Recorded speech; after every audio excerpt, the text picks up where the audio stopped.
ವಸುದೇವಸುತಂ ದೇವಂ ಕಂಸಚಾಣೂರಮರ್ಧನಂ ದೇವಕೀ ಪರಮಾನಂದಂ ಕೃಷ್ಣಂ ವಂದೇ ಜಗದ್ಗುರುಂ ಶ್ರೀಕೃಷ್ಣಂ ವಂದೇ ಜಗದ್ಗುರುಂ. ಭಗವಂತ ಈ 17ನೇ ಅಧ್ಯಾಯದಲ್ಲಿ ಅರ್ಜುನ ಅವನ ಪ್ರಶ್ನೆಯನ್ನ ಅಥವಾ ಅವನ ಗೊಂದಲವನ್ನ ಕೇಳ್ಕೊಂತಾನೆ.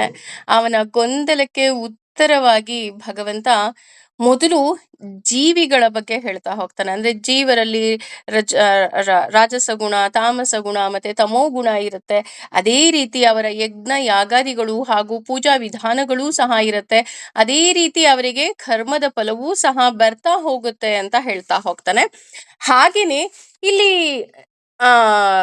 ನಾವು ಸಾತ್ವಿಕರು ಅಂತ ಅಂದ ತಕ್ಷಣ ಅವರ ನಂಬಿಕೆ ಹೇಗಿರುತ್ತೆ, ಹಾಗೂ ರಾಜಸರು ಅಂದ ತಕ್ಷಣ ಅವರ ನಂಬಿಕೆ ಹೇಗಿರುತ್ತೆ, ತಾಮಸರು ಅಂದ ತಕ್ಷಣ ಅವರಿಗೆ ನಂಬಿಕೆ ಹೇಗಿರುತ್ತೆ, ಈ ರೀತಿ ಭಿನ್ನವಾದ ನಂಬಿಕೆಯ ಮೂಲವನ್ನ ಭಗವಂತ ನಮಗೆ ವಿವರಣೆಯನ್ನ ಕೊಡ್ತಾ ಹೋಗ್ತಾನೆ. ಅದೇ ರೀತಿ ಇಲ್ಲಿ ಆತ ಇನ್ನೂ ಅದು ಮುಂದುವರೆದು, ಅಂದ್ರೆ ಇನ್ನು ಹೇಗೆಲ್ಲ ಇರುತ್ತೆ, ಅವರ ಆಹಾರ ಪದ್ಧತಿ ಹೇಗಿರುತ್ತೆ, ಅವರ ಆಚಾರ ವಿಚಾರ ಹೇಗಿರುತ್ತೆ ಅಂತ ಉಳಿದ ಶ್ಲೋಕದಲ್ಲಿ ನಮಗೆ ವಿವರಣೆಯನ್ನ ಕೊಡ್ತಾ ಹೋಗ್ತಾನೆ. ಅಂದ್ರೆ ಎಕ್ಸ್ಪೆಷಲಿ ಇವತ್ತಿನ ತರಗತಿ ಏನಿದೆ, ಇದು ನಮ್ಮ ಈ ಊಟದ ಅಭಿರುಚಿಯಿಂದ ನಾವು ರಜೋಗುಣದವರ, ತಮೋ ಗುಣದವರ ಅಥವಾ ಸಾತ್ವಿಕ ಗುಣದವರ ಅಂತ ಹೇಳಿ ನಾವು ತಿಳ್ಕೋಬಹುದು. ಹಾಗಾಗಿ ಇವತ್ತಿನ ತರಗತಿ ಏನಿದೆ ಬಹಳ ಕ್ಯೂರಿಯಸ್ ಆಗಿದೆ ಅಂತಾನೆ ಹೇಳ್ಬೋದು. ಯಾಕೆ ಅಂತಂದ್ರೆ, what is your favourite food? Favourite food ನಾನು ಹೇಳ್ತಾ ಇರೋದು ನೀವು ಡೈಲಿ ತಿನ್ನೋ ಆಹಾರ ಅಲ್ಲ. Which is your favourite food? ಆ ಫುಡ್ ಇಂದ ಗೊತ್ತಾಗುತ್ತೆ ನೀವು ರಜೋಗುಣದವರ, ತಮೋ ಗುಣದವರ, ಸಾತ್ವಿಕ ಗುಣದವರ. ಸೊ ಆತರ ಇದ್ದಾಗ ಆದಷ್ಟು ಬೇಗ ನಾವು ಚೇಂಜ್ ಮಾಡ್ಕೊಂಬಿಡೋಣ ನಮ್ಮ ಆಹಾರ ಪದ್ಧತಿಯನ್ನ. ಸೊ ನೋಡೋಣ ಏನೆಲ್ಲ ಇರುತ್ತೆ ಅಂತ ಆ ಭಗವಂತ ಹೇಳ್ತಾ ಹೋಗ್ತಾನೆ. ಅಶಾಸ್ತ್ರ, ಶಾಸ್ತ್ರವಿಲ್ಲದ, ವಿಹಿತಂ ನಿರ್ದೇಶಿತವಾದ, ಘೋರಂ ಹಾನಿಕರವಾದ, ತಸ್ಯತೆ ಅಂದ್ರೆ ಆಚರಿಸುತ್ತಾರೆ, ಯೇ ಯಾವ, ತಪಃ ತಪಸ್ಸನ್ನು, ಜನಾಹ ಜನರು, ದಂಭ ಜಂಬ, ಅಹಂಕಾರ ಮತ್ತು ಅಹಂಕಾರಗಳಿಂದ, ಸಂಯುಕ್ತಾಹ ಕೂಡಿದ, ಕಾಮ ಕಾಮದ, ರಾಗ ಆಸಕ್ತಿಯ, ಬಲ ಬಲದಿಂದ, ಅನ್ವಿತಾಹ ಅಂದ್ರೆ ಒತ್ತಾಯಿಸಲ್ಪಟ್ಟ. ಅಂದ್ರೆ ಇಲ್ಲಿ ಭಗವಂತ ಏನ್ ಹೇಳ್ತಾ ಇದ್ದಾನೆ ಅಂತ ನೋಡೋದಾದ್ರೆ, ಮೊದಲನೇ ಪಾದದಲ್ಲಿ ಹೇಳ್ತಾ ಹೋಗ್ತಾನೆ, ಬೇರೆ ಬೇರೆ ದಾರಿಯನ್ನ ಹಿಡಿದು ಇವರು ಪೂಜೆಯನ್ನ ಮಾಡ್ತಾ ಹೋಗ್ತಾರೆ. ಅಂದ್ರೆ ಇಲ್ಲಿ ಮುಖ್ಯವಾಗಿ ತಾಮಸ ಗುಣದವರು ಮತ್ತೆ ರಜೋಗುಣದವರ ಬಗ್ಗೆನೆ ಹೇಳ್ತಾ ಹೋಗ್ತಾನೆ ಈ 2 ಶ್ಲೋಕದಲ್ಲಿ, 6 ಮತ್ತೆ 7 ಶ್ಲೋಕದಲ್ಲಿ. ಅಂದ್ರೆ ಇವರು ಯಾವ ರೀತಿ ಪೂಜೆಯನ್ನ ಮಾಡ್ತಾರಪ್ಪ ಅಂತ ಅಂದ್ರೆ, ಇಲ್ಲಿ ಶಾಸ್ತ್ರದಲ್ಲಿ ಇರೋದೇ ಇಲ್ಲ. ಶಾಸ್ತ್ರದಲ್ಲಿ ಇಲ್ಲದ ರೀತಿಯಲ್ಲಿ ಇವರು ಪೂಜೆಯನ್ನ ಮಾಡ್ತಾ ಹೋಗ್ತಾರೆ. ಅಂದ್ರೆ ಶಾಸ್ತ್ರದಲ್ಲಿ ಅಂತ ತಕ್ಷಣ ನಮ್ಗೆ ಯಾವ ಶಾಸ್ತ್ರ ಅಂತ ನಾವು ಕನ್ಫ್ಯೂಸೇ ಮಾಡ್ಕೋಬಾರ್ದು. ಜಸ್ಟ್ ಭಗವದ್ಗೀತೆಯನ್ನ ಒಂದು ಸಲ ಅದರ ಅರ್ಥದಲ್ಲಿ ಏನಿದೆ, ಅದರ ಒಳ ಅರ್ಥದಲ್ಲಿ ಏನಿದೆ ಅದನ್ನ ನಾವು ಗಮನ ಇಟ್ಕೊಂಡ್ರೆ ಸಾಕು. ನಾವೀಗ ಅದನ್ನೇ ಶಾಸ್ತ್ರ ಅಂತ ತಗೋಬಹುದು. ಹಾಗಾಗಿ ಇವರು ಮಾಡೋ ಪೂಜೆ ಪುನಸ್ಕಾರಗಳು ಹೇಗಿರುತ್ತೆ ಅಂದ್ರೆ, ಶಾಸ್ತ್ರದಲ್ಲಿ ಇರೋದೇ ಇಲ್ವಂತೆ. ಇದೇ ಶಾಸ್ತ್ರ ಕಣ್ರಿ ಅಂತ ವಾದ ಬೇರೆ ಮಾಡ್ತಾ ಬರ್ತಾರೆ ಇವರು. ಕೇಳಿದ್ರೆ ಇಲ್ಲ ಇಲ್ಲ ಇಲ್ಲ, ಇದು ನಮ್ ಗುರುಗಳು ಹೇಳ್ಕೊಟ್ಟಿದಾರೆ, ಇದೇ ಶಾಸ್ತ್ರ, ಇದು ನಾವು ಮೊದ್ಲಿಂದ ನಡ್ಕೊಂಡ್ ಬಂದ್ಬಿಟ್ಟಿದೀವಿ, ಇದ್ ನಮ್ ಪದ್ಧತಿ. ಯಾವ ಪದ್ಧತಿ? ಯಾವ ಶಾಸ್ತ್ರದಲ್ಲಿದೆ? ಯಾವ ಪುರಾಣದಲ್ಲಿದೆ? ಉಲ್ಲೇಖ ಎಲ್ಲಿದೆ? ಏನು ಗೊತ್ತಿರೋದಿಲ್ಲ. ಹಾಗೇನೆ ಇಲ್ಲಿ ಇವರು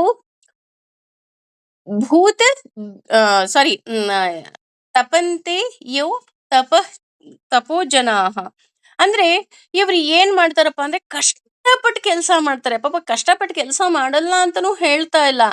ಆದ್ರೆ ಇವ್ರು ಯಾವ ರೀತಿ ಮಾಡ್ತಾರಪ್ಪ ಅಂದ್ರೆ, ಕೆಲವು ಬೇಡದ ದಾರಿಗಳು ಅಂತ ಏನ್ ಹೇಳ್ತಾ ಹೋಗ್ತೀವಿ ಅದನ್ನ ಅವರು ಅನುಸರಿಸೋದಿಕ್ಕೆ ಹೋಗ್ಬಿಡ್ತಾರೆ.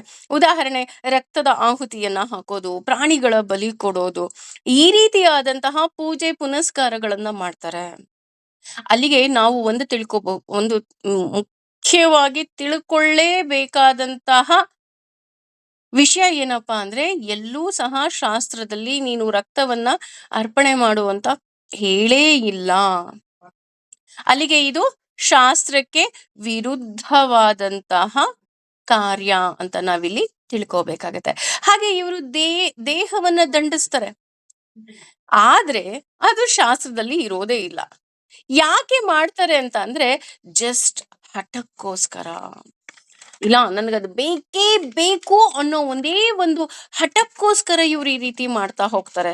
ದೇಹದಂಡ ಮಾಡೋದು, ರಕ್ತದ ಆಹುತಿಗಳನ್ನ ಹಾಕೋದು. ಯಾಕೆ ಅಂತ ಅಂದ್ರೆ, ಇಲ್ಲ ಈ ದೇವರಿಗೆ ಇದೆಲ್ಲ ಕೊಟ್ಬಿಟ್ರೆ ನನಗೆ ಎಲ್ಲ ಬಂದ್ಬಿಡುತ್ತಂತೆ. ನಾವ್ ಎಷ್ಟೊಂದ್ ಜನ ನೋಡಿದ್ದೀವಿ ಅಲ್ವಾ, ಈ ರೀತಿಯಾದಂತಹ ಆರಾಧನೆಯನ್ನ ಅವರು ಮಾಡೋದಿಕ್ಕೆ ಶುರು ಮಾಡ್ತಾರೆ. ಇವರ ಆರಾಧನೆಯಲ್ಲಿ ಮುಖ್ಯವಾಗಿ ಇವರು ರಕ್ತ ಆಹುತಿ ಹಾಕ್ತಾರೆ, ಅದ್ ಹಾಕ್ತಾರೆ, ಇದ್ ಹಾಕ್ತಾರೆ ಅನ್ನೋದಕ್ಕಿಂತ ಹೆಚ್ಚಾಗಿ ಭಕ್ತಿನೇ ಇರೋದಿಲ್ಲ. ಎಲ್ಲಿ ಭಕ್ತಿ ಇರೋದಿಲ್ಲ, ನೀನು ಏನನ್ನ ಅರ್ಪಿಸಿದ್ರೂ ಸಹ ಅದು ವ್ಯರ್ಥವಾಗ್ತಾ ಹೋಗತ್ತೆ. ಹಾಗೆ ದಂಭಾಕಾರ ಸಂಯುಕ್ತಾಹ ಅಂದ್ರೆ, ಇವರು ಮಾಡುವಂತಹ ಪೂಜೆಯಲ್ಲಿ ಅಹಂಕಾರ ಇರುತ್ತೆ, ದಂಭ ಇರುತ್ತೆ. ಉದಾಹರಣೆಗೆ ರಾವಣನ ಹಾಗೆ. ಯಾಕೆ ಅಂತ ಅಂದ್ರೆ, ರಾವಣ ಬ್ರಹ್ಮನನ್ನ ಒಲಿಸ್ಕೋಬೇಕು ಅನ್ನೋ ಒಂದೇ ಒಂದು ಕಾರಣಕ್ಕೆ ಅವನ ಶಿರಸ್ಸನ್ನೇ ಅವನು ಅಂದ್ರೆ ಆಹುತಿ ಹಾಕ್ತಾ ಹೋಗ್ತಾನೆ. ಇಲ್ಲ, ಈಗ ನೀನ್ ಬಂದು ನನಗೆ ವರ ಕೊಡ್ತೀಯೋ ಕೊಡಲ್ವೋ, ವರ ಕೊಡ್ತೀಯೋ ಕೊಡಲ್ವೋ, ಈ ರೀತಿ. ಆದ್ರೆ ನಿಜವಾಗ್ಲೂ ಸಹ ನಮ್ಮ ಭಕ್ತಿ ಹೇಗಿರ್ಬೇಕು, ನಮ್ಮ ತಪಸ್ಸು ಹೇಗಿರ್ಬೇಕು ಅಂತ ಅಂದ್ರೆ, ನಾವು ಸಂಪೂರ್ಣವಾಗಿ ಧ್ರುವನ ಹಾಗೆ, ಪ್ರಹ್ಲಾದನ ಹಾಗೆ, ಏನ್ ಬೇಕು, ನೀನೇ ಬೇಕು ಭಗವಂತ, ಜಸ್ಟ್ ಸಿಂಪಲ್ ನೀನೇ ಬೇಕು ಅನ್ನುವಂತಹ ಒಂದು ಸಮರ್ಪಣಾ ಭಾವ ಇರ್ಬೇಕೇ ವಿನಃ, ನೀನು ಬರ್ಲೇಬೇಕು, ನೀನು ವರವನ್ನ ಕೊಡ್ಲೇಬೇಕು, ಆ ರೀತಿಯಾಗಿ ಇರಬಾರ್ದು. ಹಾಗೆ ಅಶಾಸ್ತ್ರ ವಿಹಿತಂ, ಇದು ಶಾಸ್ತ್ರದಲ್ಲಿ ಇರೋದಿಲ್ಲ, ಭಕ್ತಿ ಇರೋದಿಲ್ಲ. ಹಾಗಾಗಿ ಇವರಿಗೆ ಯಾವುದೂ ಸಹ ದೊರಕ್ತಾ ಹೋಗಲ್ಲ. ದೊರಕಿದ್ರು ಸಹ ನಾವು ಈಗ ಆಲ್ರೆಡಿ ಏನು ತಿಳ್ಕೊಂಡ್ವಿ, ಯಕ್ಷರು, ಭೂತ ಪಿಚಾಚಿಗಳು ಇಂತಹವರು ಆ ನಮ್ಮ ಆಸೆಗಳಿಗೋಸ್ಕರ ಏನ್ ಮಾಡ್ತಾ ಹೋಗ್ತಾರೆ, ವರವನ್ನ ಕೊಡ್ತಾ ಹೋಗ್ತಾರೆ. ಆದ್ರೆ ಅದು ಶಾಶ್ವತವಾಗಿರೋದಿಲ್ಲ, ಅದು ಕ್ಷಣಿಕವಾಗಿರುತ್ತೆ. ಮತ್ತೆ ನಾವೇನ್ ಮಾಡ್ತೀವಿ, ಮತ್ತೆ ಮತ್ತೆ ನರಕಕ್ಕೆ ಬೀಳ್ತಾ ಹೋಗ್ತೀವಿ. ಹಾಗೇನೆ ನಾವು ಭಗವಂತನನ್ನ ಕೇಳಬೇಕಾದ್ರೆ ನಾವು ಹೇಗ್ ಕೇಳ್ಬೇಕಪ್ಪ ಅಂತ ಅಂದ್ರೆ, ಉದಾಹರಣೆ ಹಾಗಿದ್ರೆ ಸಾತ್ವಿಕರಿಗೆ ಆಸೆನೇ ಇರೋದಿಲ್ವಾ ಅಂತ ಅಂದ್ರೆ, ಹೌದು ಸಾತ್ವಿಕರಿಗೂ ಆಸೆ ಇರುತ್ತೆ, ಇಲ್ಲ ಅಂತ ನಾನು ಹೇಳೋದಿಲ್ಲ.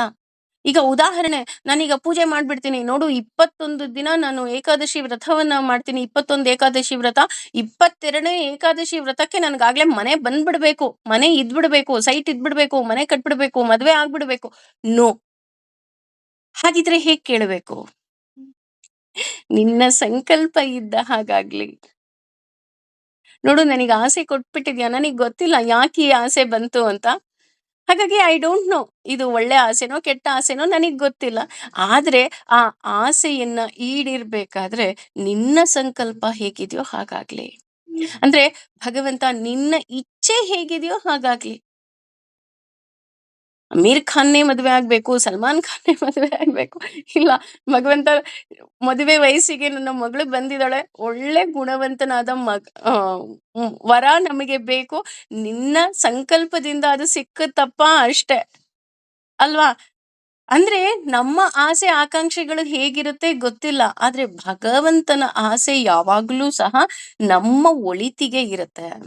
ಯಾಕೆ ಇದ್ರಲ್ಲಿ ಇವ್ರಿಗೆ ಈ ರೀತಿ ಆಗತ್ತೆ ಅಂತ ಅಂದ್ರೆ, ಯಾಕೆ ಅಂದ್ರೆ ಇವರಿಗೆ ಕಾಮರಾಗ ಫಲಾನ್ವಿತಾಹ ಅಂತ ಹೇಳ್ತಾ ಹೋಗ್ತಾರೆ. ಅಂದ್ರೆ ಕೇವಲ ಆಸೆಗಳು. ಉದಾಹರಣೆ, ಭಸ್ಮಾಸುರನು ಸಹ ತಪಸ್ಸನ್ನ ಮಾಡ್ತಾನೆ, ಶಿವನೇ ವರವನ್ನು ಕೊಡ್ತಾನೆ. ವರ ಕೊಟ್ಟಿದ ತಕ್ಷಣ ಏನ್ ಮಾಡ್ದ, ನಾನೇ ಅನ್ಕೊಂಡು, ಹೌದಾ ನೀನ್ ಕರೆಕ್ಟ್ ಆಗಿ ವರ ಕೊಟ್ಟಿದ್ಯೋ ಕೊಟ್ಟಿಲ್ಲ, ಇರು ನಾನು ನಿನ್ನನ್ನೇ ಟೆಸ್ಟ್ ಮಾಡ್ತೀನಿ ಅಂತ ಹೇಳಿ ಶಿವನನ್ನೇ ಟೆಸ್ಟ್ ಮಾಡೋದಿಕ್ಕೆ ಹೋಗ್ತಾನೆ ಅಲ್ವಾ, ಪರೀಕ್ಷೆ ಮಾಡೋದಿಕ್ಕೆ ಹೋಗ್ತಾನೆ. ಹಾಗಿದ್ರೆ ಇದು ಒಳ್ಳೆಯ ಗುಣನ, ಒಳ್ಳೆಯ ಲಕ್ಷಣವ ಅಂದ್ರೆ ಖಂಡಿತವಾಗ್ಲೂ ಇಲ್ಲ. ಹಾಗಾಗಿ ಇಲ್ಲಿ ಹೇಗೆ ಅಂತ ಅಂದ್ರೆ, ಕೆಲವರಲ್ಲಿ ಇರುತ್ತೆ ಅಕ್ಕಿ ಮೇಲೂ ಆಸೆ, ನೆಂಟ್ರ ಮೇಲೂ ಪ್ರೀತಿ. ಅಂದ್ರೆ ಭಕ್ತಿ ಇರೋದಿಲ್ಲ, ಆದ್ರೆ ನಮ್ಮ ಆಸೆಗಳೆಲ್ಲ ಈಡೇರ್ಬಿಡ್ಬೇಕು. How it possible? ಕೆಲವೊಂದು ಭಕ್ತಿ ಬೇಕು. ಭಗವಂತ ನಿನ್ನ ಆಸೆ ಏನಿದೆ ಅದರ ಹಾಗೆ ಆಗ್ಲಿ ಅಂತ ಅಂದಾಗ, ನಾನು ಸಂಪೂರ್ಣವಾಗಿ ಭಗವಂತನಿಗೆ ಶರಣಾಗ್ಬೇಕು ಅಷ್ಟೇ. ಅದು ಬಿಟ್ಬಿಟ್ಟು ಈ ಕಡೆ ಪೂಜೆನೂ ಮಾಡೋದು, ಈ ಕಡೆ ಆಸೆನೂ ಇಟ್ಕೊಳ್ಳೋದು, ಇದನ್ನ ಪೂರೈಸುವಂತ ಒತ್ತಾಯನೂ ಹಾಕೋದು. ಈ ರೀತಿಯಾಗಿ ಮಾಡಬಾರ್ದು. ಅದಕ್ಕೆ ಇಲ್ಲಿ ಹೇಳ್ತಾ ಹೋಗುದು, ಕಾಮ ರಾಗ ಬಲಾನ್ವಿತ ಅಂತ ಹೇಳ್ತಾ ಹೋಗ್ತಾರೆ. ಹಾಗಿದ್ರೆ ಕಾಮ ರಾಗ ಎರಡೂ ಒಂದೇ ಅಲ್ವಾ ಅಂತ ಅಂದ್ರೆ ಎರಡೂ ಒಂದೇ ಅಲ್ಲ. ಕಾಮ ಅಂದ್ರೆ ನಾನಾ ವಿಧವಾದ ಆಸೆಗಳು. ನಾನು ಹೇಳದ್ನಲ್ಲ, ಮನೆ ಬೇಕು, ಆಸ್ತಿ ಬೇಕು, ಅದು ಬೇಕು, ಇದು ಬೇಕು, ಬೇಕು ಬೇಕು ಬೇಕು ಬೇಕು ಬೇಕು, ಎಂಡ್ಲೆಸ್ ಬೇಕುಗಳು. ಹಾಗಿದ್ರೆ ರಾಗ ಅಂದ್ರೆ ಏನು? ರಾಗ ಅಂದ್ರೆ ಯಾವುದು ನಮಗೆ ಒಳಿತಲ್ವೋ ಅದೇ ಬೇಕು ಅನ್ನುವಂತಹ ಭ್ರಮೆ. ಅಂದ್ರೆ ನಮ್ಮಲ್ಲಿ ಅದು ಗೊತ್ತಿರೋದಿಲ್ಲ. ಇದು ನಮಗೆ ಬೇಕಾಗಿರೋ ವಸ್ತುನ, ಬೇಡದೇ ಇರೋ ವಸ್ತುನ ನಮಗ್ ಗೊತ್ತಿಲ್ಲ. ಆದ್ರೆ ಬೇಕು ಅಂತ ಹಠ. ಇದಕ್ಕೆ ಸುಂದರವಾದ ಕಥೆ ಇದೆ. ಆದ್ರೆ ಇದನ್ನ ಮುಂದಿನ ದಿನಗಳಲ್ಲಿ ಖಂಡಿತವಾಗ್ಲೂ ನಾನು ಹೇಳ್ತೀನಿ. ಅಂದ್ರೆ ಕೆಲವೊಂದು ಆಸೆಗಳೇನಾಗುತ್ತೆ, ಅದು ನಮ್ಮ ಒಳಿತಿಗಾಗಿ ಆಗಿರೋದಿಲ್ಲ. ಇದಕ್ಕೆ ಎಕ್ಸಾಂಪಲ್ ಹೇಳ್ಬೇಕು ಅಂತ ಅಂದ್ರೆ, ಉದಾಹರಣೆ ಈಗ ಒಬ್ಬ ಗ್ಯಾಸ್ಟ್ರಿಕ್ ಪೇಷಂಟ್ ಇದ್ದಾನೆ ಅಂತ ತಗೊಳ್ಳೋಣ. ಆ ಗ್ಯಾಸ್ಟ್ರಿಕ್ ಪೇಷಂಟ್‌ಗೆ ಪಾನಿಪುರಿ ತಿನ್ಬಾರ್ದು ಅಲ್ವಾ? ಅಥವಾ ಚಾಟ್ಸು ತಿನ್ಬಾರ್ದು. ಮಸಾಲೆ ಇರುವಂತಹ ಪದಾರ್ಥಗಳು ತಿನ್ಬಾರ್ದು. ಅದ್ ನಮಿಗ್ ಗೊತ್ತು. ಆದ್ರೆ ಅವ್ರಿಗ್ ಆಸೆ ಅದೇ ತಿನ್ಬೇಕು. ತಿಂದ್ರೆ ಏನಾಗುತ್ತೆ? ಮತ್ತೆ ನಮ್ಮ ಆರೋಗ್ಯ ಜಾಸ್ತಿ ಕೆಡುತ್ತೆ ಅಲ್ವಾ? ಅದೇ ರೀತಿ ಇಲ್ಲಿ ಆಹಾರದ ಉದಾಹರಣೆ ಕೊಟ್ಟಿದ್ದು ಜಸ್ಟ್ ಒಂದು ಎಕ್ಸಾಂಪಲ್ ಅಷ್ಟೇ. ಕೆಲವು ಆಸೆಗಳು ಹಾಗೆ ನಮ್ಗೆ ಈ ವ್ಯಕ್ತಿ ನಮ್ಮ ಜೀವನದಲ್ಲಿ ಬೇಕು, ಆ ವ್ಯಕ್ತಿ ನಮ್ಮ ಜೀವನದಲ್ಲಿ ಬೇಕು. ಇಲ್ಲ, ಆ ವ್ಯಕ್ತಿ ನಿನ್ನ ಜೀವನದಲ್ಲಿ ಇದ್ರೆ ನಿನಗಿನ್ನೂ ಹಾನಿ ಆಗುತ್ತೆ, ನಿನಗಿನ್ನೂ ನೋವಾಗುತ್ತೆ, ನೀನ್ ಇನ್ನೂ ಅಳ್ತೀಯಾ, ನೀನಿನ್ನೂ ದುಃಖದಲ್ಲಿ ಇರ್ತೀಯಾ, ಅದಕ್ಕೆ ನಾನು ಅಂತಹ ವ್ಯಕ್ತಿಗಳನ್ನ ದೂರ ಮಾಡಿದ್ದೀನಿ, ಅಥವಾ ಅಂತಹ ಆಸೆಗಳನ್ನ ನಾನು ಇನ್ನೂ ಈಡೇರಿಸಿಲ್ಲ ಅಂತ ಭಗವಂತ ನಮಗೆ ಪದೇ ಪದೇ ಪದೇ ಪದೇ ಹೇಳ್ತಾರೆ. But still we want that. ಅದು ರಾಗ. ಆ ರೀತಿ ಇರಬಾರ್ದು. Both are not same. ಅದೇ ರೀತಿ ಬಲಿಷ್ಠ. ನಾನೇ ಬಲಿಷ್ಠ ಅಂತ ತಿಳಿದು ಮಾಡುವಂಥದ್ದು ತಾಮಸರ ಶ್ರದ್ಧೆ ಈ ರೀತಿ ಇರುತ್ತೆ ಅಂತ ಇಲ್ಲಿ ಹೇಳ್ತಾ ಹೋಗ್ತಾನೆ. ಅಂದ್ರೆ ನಾನ್ ಮಾಡ್ಬಿಡ್ತೀನಿ, ನನ್ನಿಂದನೇ ನನಗಾಗತ್ತೆ, ಈ ರೀತಿಯಾದಂತಹ ಢಂಬಾಚಾರದಿಂದ ಅವರು ಪೂಜೆಯನ್ನ ಅಥವಾ ಭಕ್ತಿಯನ್ನ ತೋರಿಸ್ತಾರೆ. ಆದ್ರೆ ಭಕ್ತಿನೇ ಇರೋದಿಲ್ಲ. ಅವರು ತೋರ್ಸೋದನ್ನೇ ಭಕ್ತಿ ಅಂತ ಅವರು ಅನ್ಕೊಂಡ್ಬಿಟ್ಟಿರ್ತಾರೆ ಅಂತ ಇಲ್ಲಿ ಭಗವಂತ ಹೇಳ್ತಾ ಹೋಗ್ತಾನೆ. ಕಷ್ಯಂತ ತೊಂದರೆ ಪಡುತ್ತಿರುವ ಶರೀರಸ್ಥವಂ ಶರೀರದಲ್ಲಿರುವ ಭೂತಗ್ರಾಮಂ ಭೌ ಭೌತಿ ಆ ಭೌತಿಕಾಂಕಗಳ ಸಂಯೋಗದಲ್ಲಿ ಅಚೇತಸಃ ದಾರಿ ತಪ್ಪಿದ ಮನೋಭಾವದಿಂದ ಕೂಡಿದ ಮಾಂ ನನ್ನನ್ನು ಚ ಕೂಡ ಏವ ಖಂಡಿತವಾಗಿಯೂ ಅಂತ ಒಳಗೆ ಶರೀರಸ್ಥಂ ಶರೀರದಲ್ಲಿರುವ ತಾನ್ ಅವುಗಳಲ್ಲಿ ವಿಧಿ ತಿಳಿದುಕೋ ಆಸುರ ನಿಶ್ಚಯಾನ್ ಅಂದ್ರೆ ದೈತ್ಯರಂತೆ. ಅಂದ್ರೆ ಇಲ್ಲಿ ಯಾರು ಶಾಸ್ತ್ರದಲ್ಲಿ ಇರೋದನ್ನ ಮಾಡದೆ, ಅಂದ್ರೆ ಉದಾಹರಣೆ ಇಲ್ಲಿ ಘೋರ ತಪಸ್ಸುಗಳಿರಬಹುದು ಅಥವಾ ಘೋರಿಗಳಿರಬಹುದು, ಈ ತರಹದ ವ್ರತಾಚರಣೆಯನ್ನ ಯಾರು ಮಾಡ್ತಾರೆ, ಈ ತರಹದ ಪೂಜೆಗಳನ್ನ ಯಾರು ಮಾಡ್ತಾರೆ, ಇವರು ಜಂಬ ಮತ್ತು ಅಹಂಕಾರದಿಂದ ಮಾಡ್ತಾರೆ ಅಷ್ಟೇ. ಕಾಮ ಮತ್ತೆ ಮೋಹಗಳ ಪ್ರೇರಣೆಯಿಂದ ಮಾಡ್ತಾ ಹೋಗ್ತಾರೆ. ಹಾಗೂ ಅವರು ಮೂರ್ಖರ ಹಾಗೆ ದೇಹವನ್ನು ಸಹ ಸುಮ್ಮನೆ ಅನಾವಶ್ಯಕವಾಗಿ ದಂಡಿಸ್ತಾ ಹೋಗ್ತಾರೆ. ಅದೇ ರೀತಿ ಒಳಗಡೆ ಪರಮಾತ್ಮನನ್ನು ಸಹ ಹಿಂಸಿಸ್ತಾರೆ ಅಂತ ಹೇಳ್ತಾ ಹೋಗ್ತಾರೆ. ಅಂದ್ರೆ ಅಲ್ಲಿ ಏಕಾದಶಿ ವ್ರತ ಮಾಡೋದು ಒಳ್ಳೇದೆ, ಇಲ್ಲ ಅಂತ ನಾನು ಹೇಳ್ತಾ ಇಲ್ಲ.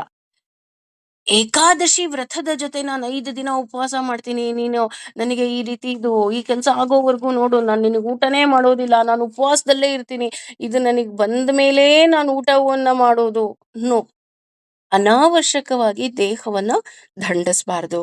ಅದೇ ರೀತಿ ಇವರು ಮಾತ್ರ ಈ ರೀತಿ ಆಚರಣೆಯನ್ನ ಅಥವಾ ಮನಸ್ಥಿತಿಯನ್ನ ಇಟ್ಕೊಂಡು ಇವರು ಮಾತ್ರ ಮೋಸ ಹೋಗ್ತಾ ಇಲ್ಲ, ಮತ್ತೆ ಜಗತ್ತಿಗೂ ಮೋಸ ಮಾಡ್ತಾ ಇಲ್ಲ, ಮತ್ತೆ ಶರೀರಸ್ಥಂ ಭೂತಗ್ರಾಮಂ ಕಷ್ಟಯಂತಿ ಅಚೇತಸಃ. ಅಂದ್ರೆ ಬುದ್ಧಿ ಇಲ್ಲದವರು ಅಂತ, ಬುದ್ಧಿ ಇಲ್ಲದ ಮಂದಿ, ಅಚೇತಸಃ ಅಂದ್ರೆ ಬುದ್ಧಿ ಇಲ್ಲದೆ ಇರೋರು. ಸ್ವಲ್ಪನೂ ಸಹ ಯಾವುದು ತಪ್ಪು, ಯಾವುದು ಸರಿ ಅಂತಾನೇ ಇವರಿಗೆ ಗೊತ್ತಿರೋದಿಲ್ಲ. ಅದರ ಜೊತೆ ಇಲ್ಲ ಸಲ್ಲದ ಆಸೆ, ಪ್ರಯೋಜನ ಇಲ್ಲದ ಹಠ ಮತ್ತೆ ತಪಸ್ಸು ಮಾಡ್ತಾ ಹೋಗ್ತಾರೆ. ಯಾಕೆ ಅಂತ ಅಂದ್ರೆ ನಾನಾಗ್ಲೇ ಹೇಳಿದ್ನಲ್ಲ, ಅಚೇತಸಃ, ಬುದ್ಧಿ ಇಲ್ಲ ಅವರಿಗೆ. ನಾನು ಹೇಳಿದ್ನಲ್ಲ, ಈಗ ನೋಡು, ಇಷ್ಟು ದಿವಸದೊಳಗಡೆ ಮದ್ವೆ ಆಗ್ಬಿಡ್ಬೇಕು, ಮಕ್ಕಳಾಗ್ಬಿಡ್ಬೇಕು, ಇನ್ನೊಂದಾಗ್ಬಿಡ್ಬೇಕು, ಇನ್ನೊಂದು ಆಸೆ ಈಡೇರ್ಬಿಡ್ಬೇಕು. ನೋ, ಆಗಲ್ಲ. ನಾವು ಅದರ ಪ್ರಯತ್ನವನ್ನ ಪಡಬೇಕು, ಭಗವಂತನ ಮೇಲೆ ಬಿಟ್ಬಿಡ್ಬೇಕು. ಅದು ಬಿಟ್ಬಿಟ್ಟು ನಾನು ಇಷ್ಟು ದಿನ ಉಪವಾಸ ಮಾಡ್ತೀನಿ, ನಾನು ಅಷ್ಟು ದಿನ ಉಪವಾಸ ಮಾಡ್ತೀನಿ, ಇಲ್ಲ, ಆ ರೀತಿ ಎಲ್ಲ ಮಾಡಬಾರ್ದು. ಅದೇ ರೀತಿ ಶರೀರದ ಒಳಗೆ ಇರುವ ನನ್ನನ್ನ ಮತ್ತೆ ಭೂತಗ್ರಾಮಂ ಅಂದ್ರೆ ಉಳಿದ ದೇವತೆಗಳು ಅಂತ. ಅಂದ್ರೆ ಇಲ್ಲಿ ಭಗವಂತನೇ ಹೇಳ್ತಾನೆ, ಶರೀರದ ಒಳಗೆ ಇರೋ ನನ್ನನ್ನ ಮತ್ತೆ ಉಳಿದ ದೇವತೆಗಳನ್ನ ಎಲ್ಲರನ್ನ ಎಳೆದಾಡ್ತಾರೆ. ಎಳೆದಾಡ್ತಾರೆ ಅಂದ ತಕ್ಷಣ, ಅಯ್ಯೋ ಭಗವಂತ ಇವ್ರ ಕೈಗೆ ಸಿಕ್ಬಿಟ್ನಾ, ನೋಡಿ ಸಾತ್ವಿಕರಾಗಿರೋ ನಮ್ ಕೈಗೆ ಸಿಕ್ಕಿಲ್ಲ, ಇವ್ರ ಕೈಲಿ ಹೇಗ್ ಸಿಕ್ಬಿಟ್ಟ ಭಗವಂತ ಅಂತ ನಾವ್ ಯೋಚನೆ ಮಾಡ್ತೀವಿ. ಅಂದ್ರೆ ಹಾಗಲ್ಲ. ಅಂದ್ರೆ ಇವ್ರೇನ್ ಮಾಡ್ತಾರೆ, ತಪ್ಪು ತಪ್ಪಾಗಿ ತಿಳಿಯೋದು, ದೇವ್ರೇ ಇಲ್ಲ ಅನ್ನೋದು, ದೇವ್ರು ಮಾಡ್ಬಿಡ್ತಾನೆ ಅಂತ ತಿಳ್ಕೊಳ್ಳೋದು. ಅಂದ್ರೆ ಸಾತ್ವಿಕರು ದೇವ್ರು ಮಾಡ್ತಾನೆ ಅಂತ ತಿಳ್ಕೊಳ್ಳೋದಕ್ಕೂ, ತಾಮಸರು ದೇವ್ರು ಮಾಡ್ಬಿಡ್ತಾನೆ, ನಾನು ಈ ಪೂಜೆ ಮುಗಿಯೋದ್ರೊಳಗಡೆ ನನಗೆ ಫಲ ಕೊಟ್ಬಿಡ್ತಾನೆ ಅನ್ನೋ ಆ ರೀತಿಯಾಗಿ ನಾವು ಯೋಚನೆಯನ್ನ ಮಾಡ್ಬೋದು. ಹಾಗಾಗಿ ಇಲ್ಲಿ ತಪ್ಪು ತಪ್ಪು ತಿಳುವಳಿಕೆ, ಅಂದ್ರೆ ನಾನೇ ನಾನೇ ನನ್ನಿಂದ, ಈ ರೀತಿಯಾಗಿ ಇವರು ಯೋಚನೆ ಮಾಡ್ತಾ ಮಾಡ್ತಾ ಏನ್ ಮಾಡ್ತಾರೆ ಅಂದ್ರೆ, ಎತ್ತರದಲ್ಲಿ ಇರುವ ದೇವತೆಗಳನ್ನ ಕೆಳಗಡೆ ಬೀಳಿಸುವಂತಹ ಪ್ರಯತ್ನವನ್ನ ಮಾಡ್ತಾ ಹೋಗ್ತಾರೆ. ಹಾಗೂ ತತ್ವಾಭಿಮಾನಿ ದೇವತೆಗಳ ಬಗ್ಗೆನೂ ಸಹ ಬೈತಾ ಹೋಗ್ತಾರೆ. ಅಂದ್ರೆ ತತ್ವಾಭಿಮಾನಿ ದೇವತೆಗಳು ಅಂತಾರೆ ನಮ್ಮೆಲ್ಲರಿಗೂ ಗೊತ್ತು. ಕಣ್ಣಿಗೆ ಸೂ ಸೂರ್ಯ, ಕಿವಿಗೆ ಚಂದ್ರ, ಈ ರೀತಿ ಪ್ರತಿಯೊಂದು ಅಂಗಗಳಿಗೂ ಸಹ, ಈಗ ಕಾಲಿಗೆ ಜಯಂತ, ಅದೇ ರೀತಿ ನೋಡಿ ನಾಲಿಗೆಯಲ್ಲಿ ಅಗ್ನಿ ಕೂತಿದ್ದಾನೆ, ಆದ್ರೆ ಅಗ್ನಿಗೂ ಸಹ ಇವರು ಬೈತಾ ಹೋಗ್ತಾರೆ. ಈ ರೀತಿ ಸುಮ್ನೆ ಅನ್ಯಾಯವಾಗಿ ಬೈತಾ ಹೋಗ್ತಾರೆ.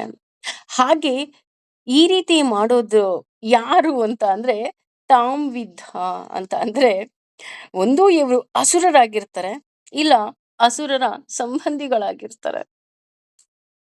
ಸೊ ನಾವು ದೇವರಿಗೆ ಬೈತಾ ಇದ್ದೀವಿ, ತತ್ವಾಭಿಮಾನಿ ದೇವತೆಗಳಿಗೆ ಬೈತಾ ಇದ್ದೀವಿ, ಅಥವಾ ನನ್ನ ದೇಹದಲ್ಲಿರುವ ಭಗವಂತನಿಗೆ ನೋವು ಕೊಡ್ತಾ ಇದ್ದೀನಿ ಅಂತ ಅಂದ್ರೆ, ಅಲ್ಲಿಗೆ ನಾನು ಯೋಚನೆ ಮಾಡ್ಬೇಕು, ನಾನು ಅಸುರನ ಅಥವಾ ಅಸುರನ ಸಂಬಂಧಿನಾ ಅಂತ. ಅದಕ್ಕೆ ಹೇಳಿದ್ದು. ಅಂದ್ರೆ ಭಗವಂತ ಎಷ್ಟು ನಮಗೇನೆ ತುಂಬಾ ಪ್ರತಿಯೊಂದು ಹೇಳ್ತಾ ಇದ್ದಾನೆ ಅಂತ ಅಂದ್ರೆ, ನೀನ್ ಹೇಗ್ ನಡ್ಕೊಂತೀಯ ಅನ್ನೋದನ್ನ ನೀನೇ ತಿಳ್ಕೊ ಅಂತ ಹೇಳ್ತಾ ಇದ್ದಾನೆ. ಹಾಗಾಗಿ ಇವರು ಏನ್ ಮಾಡ್ತಾರೆ ಅಂದ್ರೆ, ಇವರು ಈ ರೀತಿ ನಡ್ಸ್ಕೊಳ್ಳೋದ್ರಿಂದ ಇವರು ನರಕಕ್ಕೆ ಹೋಗ್ತಾರೆ. ಅಂದ್ರೆ ನರಕಕ್ಕೆ ಹೋಗ್ತಾರೆ ಅಂದ್ರೆ, ಪದೇ ಪದೇ ಇವರು ಏನ್ ಮಾಡ್ತಾರೆ, ಮತ್ತೆ ಮತ್ತೆ ಇವರು ಭೂಮಿಯಲ್ಲಿ ಜನಿಸ್ತಾ ಹೋಗ್ತಾರೆ. ಹಾಗಾಗಿ ಇವರಿಗೆ ಮುಕ್ತಿ ಅನ್ನೋದು, ಮೋಕ್ಷ ಅನ್ನೋದು ಇರೋದಿಲ್ಲ. ಹೀಗೆ ಇನ್ನು ಏನೆಲ್ಲ ಯೋಚನೆ ಮಾಡ್ತಾರಪ್ಪ ಅಂತ ಅನ್ನೋದನ್ನ ಮತ್ತೆ ಮುಂದುವರೆದು ಹೇಳ್ತಾ ಹೋಗ್ತಾನೆ ಭಗವಂತ. ಆಹಾರ, ಆಹಾರವು ತು ಖಂಡಿತವಾಗಿಯೂ ಅಪಿ ಕೂಡ ಸರ್ವಸ್ಯ ಪ್ರತಿಯೊಬ್ಬರ ತ್ರಿವಿಧ ಮೂರು ವಿಧದ್ದು ಭವತಿ ಆಗುತ್ತದೆ, ಪ್ರಿಯಾಹ ಪ್ರಿಯವಾದ, ಯಜ್ಞಾಹ ಯಜ್ಞವು, ತಪಃ ತಪಸ್ಸು, ತಥಾ ಕೂಡ ದಾನಂ ದಾನವು, ತೇಷಾಂ ಅವುಗಳ ಭೇತಂ ವ್ಯತ್ಯಾಸವನ್ನ ಇದಂ ಈ ಶೃಣು ಕೇಳು. ಅಂದ್ರೆ ರಜೋಗುಣ, ತಮೋಗುಣ, ಸಾತ್ವಿಕ ಗುಣ, ಅದ್ರ ಬಗ್ಗೆನೇ ಹೇಳ್ತಾ ಹೋಗ್ತಾನೆ. ಅದ್ರಲ್ಲಿ ಮುಖ್ಯವಾಗಿ ಆಹಾರವೂ ಕೂಡ, ಅಂದ್ರೆ ಆಹಾರ ಅಂದ್ರೆ ನಮ್ಮೆಲ್ರಿಗೂ ಗೊತ್ತು, ಸರ್ವರಿಗೂ ಬೇಕು ಅಲ್ವಾ. ಆಹಾರ ಇಲ್ಲದೆ ಯಾರು ಬದುಕೋದಿಕ್ ಸಾಧ್ಯವೇ ಇಲ್ಲ. ಆಹಾರ ಇಸ್ ನಥಿಂಗ್ ಬಟ್ ನಾವ್ ಏನೆಲ್ಲ ಸೇವನೆ ಮಾಡ್ತೀವಿ ಅದು. ಆದ್ರೆ ಈ ಆಹಾರದಲ್ಲೂ ಕೂಡ ಮೂರು ವಿಧಗಳಿದೆ. ಹಾಗಾಗಿ ಈ ಆಹಾರ ಅಷ್ಟೇ ಅಲ್ಲ, ಅಂದ್ರೆ ಆಹಾರ ಅಂದ್ರೆ ನಾವ್ ಏನ್ ಸೇವಿಸ್ತೀವಲ್ಲ ಆ ಆಹಾರದ ಬಗ್ಗೆ ಹೇಳ್ತಾ ಇಲ್ಲ. ನಾವು ಯಾವ ಆಹಾರವನ್ನ ಇಷ್ಟ ಪಡ್ತೀವಿ, ಆ ಆ ಆಹಾರದ ಬಗ್ಗೆ ಇಲ್ಲಿ ಮೂರು ವಿಧ ಇದೆ ಅಂತ ಹೇಳ್ತಾ ಹೋಗ್ತಾರೆ. ಉದಾಹರಣೆ, ಈಗ ಒಬ್ಬ ಮಗುಗೆ ಬರ್ಗರ್ ಪಿಜ್ಜಾ ಅಂದ್ರೆ ತುಂಬಾ ಇಷ್ಟ ಅಂತ ಅನ್ಕೊಳ್ಳೋಣ. ಆದ್ರೆ ಮನೆನಲ್ಲಿ ಕೊಡ್ಸಲ್ಲ. ಮನೇಲಿ ಡೈಲಿ ಸಾತ್ವಿಕವಾದ ಆಹಾರವನ್ನೇ ಹಾಕ್ತಾರೆ ಅಂತ ಅನ್ಕೊಳ್ಳೋಣ. ಇಲ್ಲಿ ಅವನು ಯಾವ ಆಹಾರವನ್ನ ಸೇವಿಸ್ತಾ ಇದ್ದಾನೆ ಅದ್ರ ಬಗ್ಗೆ ಹೇಳ್ತಾ ಇಲ್ಲ. ಅವನು ಯಾವ ಆಹಾರದ ಬಗ್ಗೆ ಇಷ್ಟಪಡ್ತಾನೆ ಆ ಆಹಾರದ ಬಗ್ಗೆ ಹೇಳ್ತಾ ಹೋಗ್ತಾರೆ. ಯಾವ ವ್ಯಕ್ತಿ ಈ ರೀತಿಯಾದಂತಹ ಆಹಾರವನ್ನ ಇಷ್ಟಪಡ್ತಾನೆ, ಅದೇ ರೀತಿ ಯಜ್ಞ, ತಪಸ್ಸು, ದಾನ ಅಂದ್ರೆ ಯಜ್ಞದಲ್ಲೂ ಸಾತ್ವಿಕ, ರಾಜಸ, ತಾಮಸ.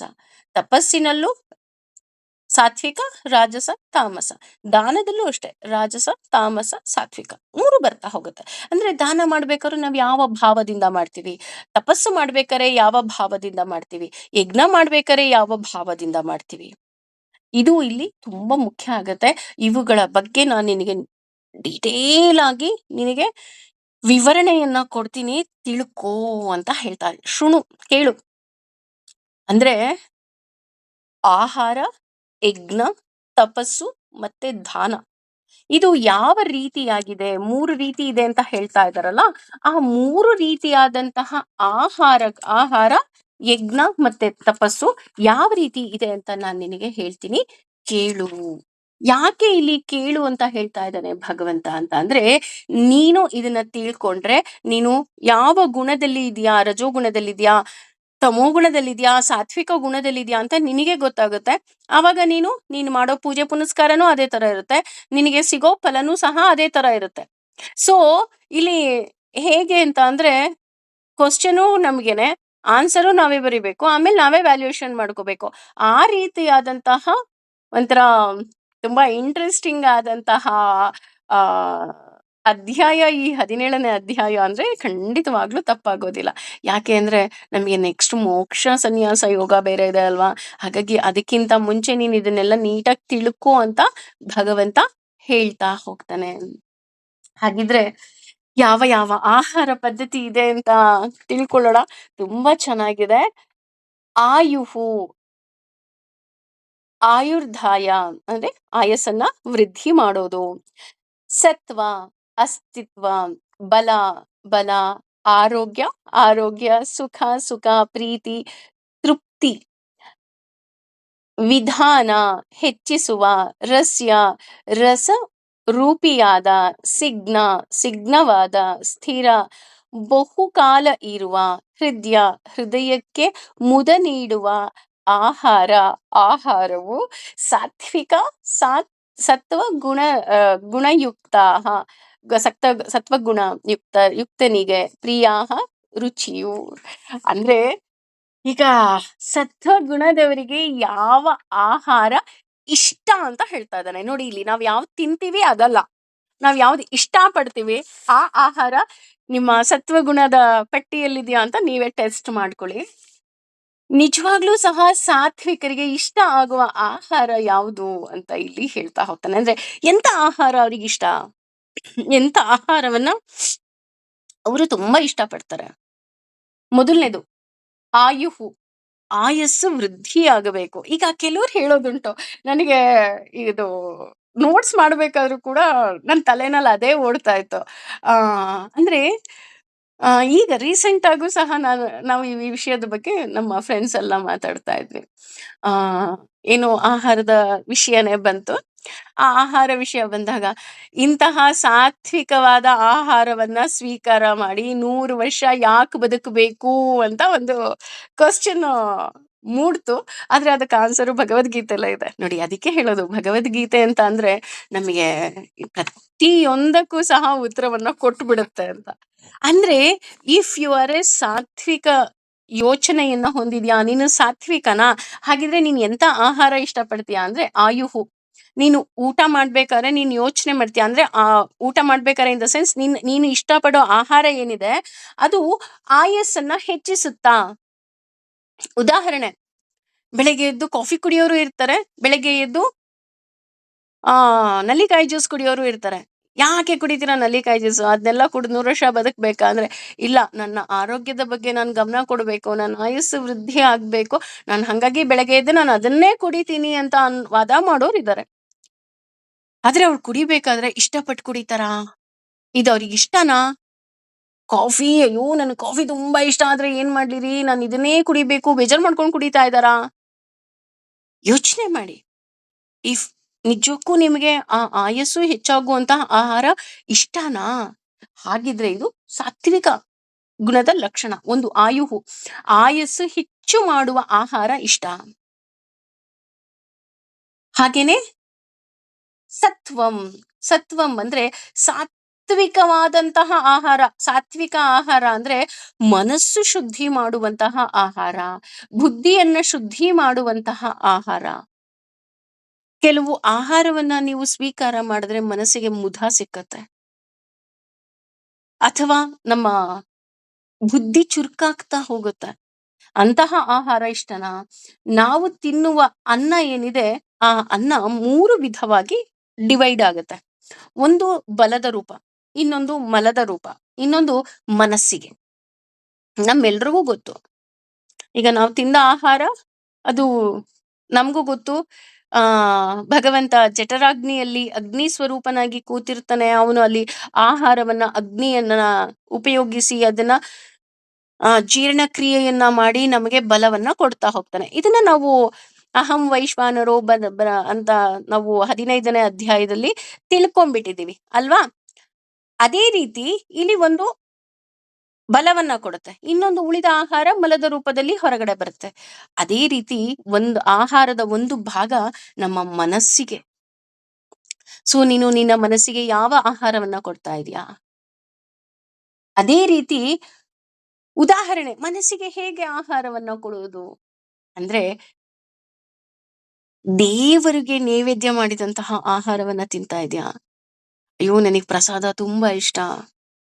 ಅಥವಾ ನೀನು ತಿನ್ನುವ ಆಹಾರವನ್ನ ದೇವಿಗೆ ನೈವೇದ್ಯ ಮಾಡಿ ತಿಂತೀಯ. ನೋಡಿ, ಯಾಕೆ ಇದನ್ನ ನಾನು ಹೇಳ್ತಾ ಇದ್ದೀನಿ ಅಂದ್ರೆ, ಕೆಲವ್ರು ಹೇಳ್ತಾರೆ ಇಲ್ಲ, ನಾವು ನೈವೇದ್ಯವನ್ನ ಕೆಲವು ದಿನಗಳಲ್ಲಿ ತಿನ್ನಬಾರ್ದು. ಆದ್ರೆ ಇಲ್ಲಿ ಭಗವಂತ ಹೇಳ್ತಾ ಇದ್ದಾನೆ, ನಿನ್ನ ಮನಸ್ಸು ಶುದ್ಧವಾಗಿರ್ಬೇಕು ಅಂತ ಅಂದ್ರೆ ದೇವರಿಗೆ ನೈವೇದ್ಯ ಮಾಡಿದಂತಹ ಆಹಾರವನ್ನೇ ಸ್ವೀಕಾರ ಮಾಡು, ಆಗ ನಿನ್ನ ಮನಸ್ಸು ಚೆನ್ನಾಗಿರುತ್ತೆ.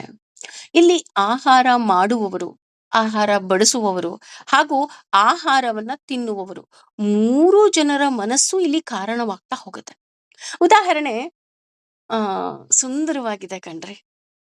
ಅಮ್ಮ ಅಡಿಗೆ ಮಾಡ್ಬೇಕಾದ್ರೆ ನನ್ನ ಮಗುಗೆ ಇದು ತುಂಬಾ ಇಷ್ಟ ಅಂತ ಪ್ರೀತಿಯಿಂದ ಮಾಡ್ತಾಳೆ. ಹಾಗೂ ಮಾಡ್ಬೇಕಾದ್ರೆ ಎಸ್, ಇದ್ರಲ್ಲಿ ಈ ತರಕಾರಿ ಹಾಕ್ತಾ ಇದ್ದೀನಿ, ಇದಕ್ಕೆ ಅವನ ಆರೋಗ್ಯ ವೃದ್ಧಿಸುತ್ತೆ, ಹಾಗೆ ಅವನಿಗೆ ಹುಷಾರಿಲ್ಲ, ಅವನಿಗೋಸ್ಕರ ನಾನು ಅಡಿಗೆ ಮಾಡ್ತಾ ಇದ್ದೀನಿ, ಇದು ಮಾಡಿದಾಗ, ಇದು ಊಟ ಮಾಡಿದಾಗ ಅವನು ಬೇಗ ವಾಸಿ ಆಗ್ತಾನೆ. ಅಥವಾ ಅಯ್ಯೋ ಇಲ್ಲ, ಇಂಥ ಆಹಾರವನ್ನ ನನ್ನ ಪ್ರೀತಿ ಪಾತ್ರರಿಗೆ ಕೊಡ್ತಾ ಇದ್ದೀನಿ, ಅವರ ಮನಸ್ಸು ಖುಷಿ ಆಗತ್ತೆ. ಮಾಡುವವರು, ಬಡ್ಸೋರು ಅಷ್ಟೇ. ಈಗ ಕೊನೆ ಪಕ್ಷ ಅಮ್ಮ ಅಡಿಗೆ ಮಾಡಿದ್ರು ಅಂದ್ರೆ ಹೆಂಡತಿ ಪ್ರೀತಿಯಿಂದ ಬಡಿಸ್ಬೇಕಾದ್ರೆ, ಅಥವಾ ಮಗಳ ಪ್ರೀತಿಯಿಂದ ಬಡಿಸ್ಬೇಕಾದ್ರೆ, ಅಥವಾ ಮಕ್ಕಳ ಪ್ರೀತಿಯಿಂದ ಬಡಿಸ್ಬೇಕಾದ್ರೆ, ಅಯ್ಯೋ ನಾನು ನನ್ನ ಅಪ್ಪನಿಗೆ ಬಡಿಸ್ತಾ ಇದ್ದೀನಿ, ನಾನು ನನ್ನ ಅಮ್ಮನಿಗೆ ಬಡಿಸ್ತಾ ಇದ್ದೀನಿ ಅಲ್ವಾ? ಅಲ್ಲಿ ಪ್ರೀತಿ ಇರುತ್ತೆ.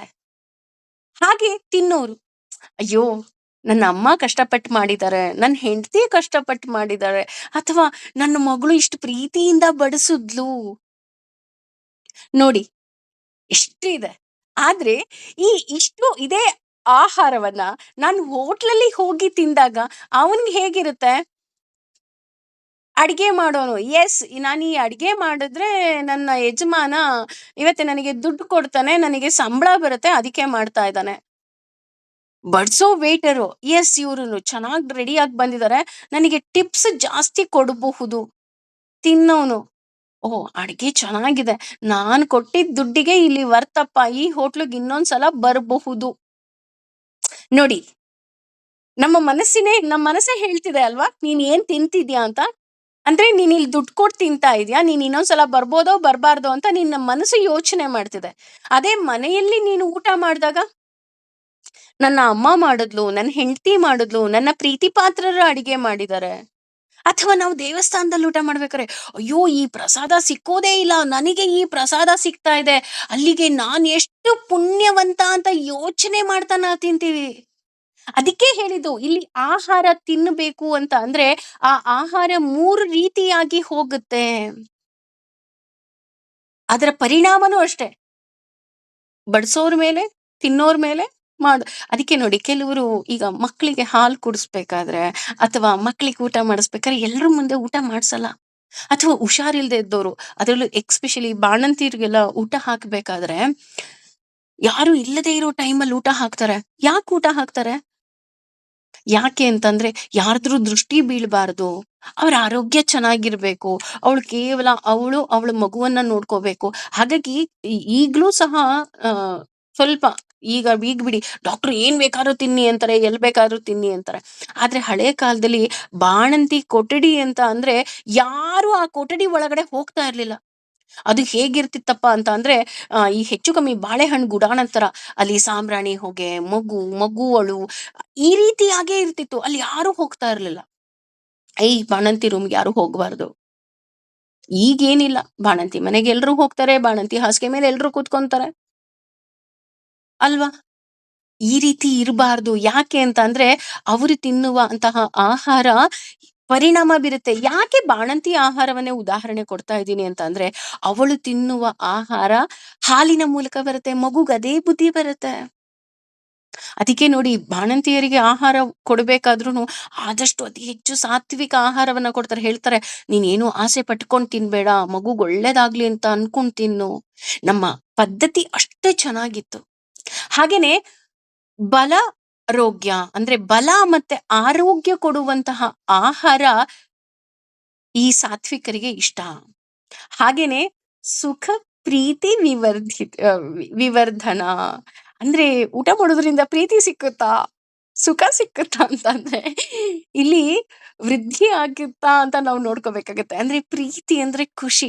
ನಾನು ಆಹಾರ ತಿಂದಾಗ ನನಗೆ ಖುಷಿ ಆಗುತ್ತೆ. ವಾವ್, ಅಮ್ಮ ಮಾಡಿದ ಆಹಾರ ಏನ್ ಸಕ್ಕತ್ತಾಗಿತ್ತಪ್ಪ, ನಮ್ಮಮ್ಮ ಮಾಡೋ ಹಾಗೆ ರೊಟ್ಟಿ ಯಾರು ಮಾಡಲ್ಲ, ಅಥವಾ ನನ್ನ ಹೆಂಡತಿ ಮಾಡೋ ಹಾಗೆ ಉಪ್ಪಿಟ್ಟು ಯಾರೂ ಮಾಡೋದಿಲ್ಲ ಅಲ್ವಾ? We enjoyed that. ವಾವ್! ಈ ಘಮ ನನಗೆ ಎಷ್ಟು ದುಡ್ಡು ಕೊಟ್ಟು ಯಾವ 5 ಸ್ಟಾರ್ ಹೋಟ್ಲಲ್ಲಿ ಹೋದ್ರೂ ನನಗ್ ಸಿಕ್ಕಲ್ಲಪ್ಪ. ಈ ಆಹಾರ ಅಷ್ಟು ಚೆನ್ನಾಗಿದೆ. ಪ್ರೀತಿ ಅಂದ್ರೆ ಅದು. ಖುಷಿ ಸಿಗ್ತಾ ಹೋಗುತ್ತೆ. ಹಾಗೇನೆ ಇಲ್ಲಿ ಭಾವಶುದ್ಧ ಪದಾರ್ಥಗಳನ್ನ ತಿಂತಾ ಹೋಗ್ತಾರೆ.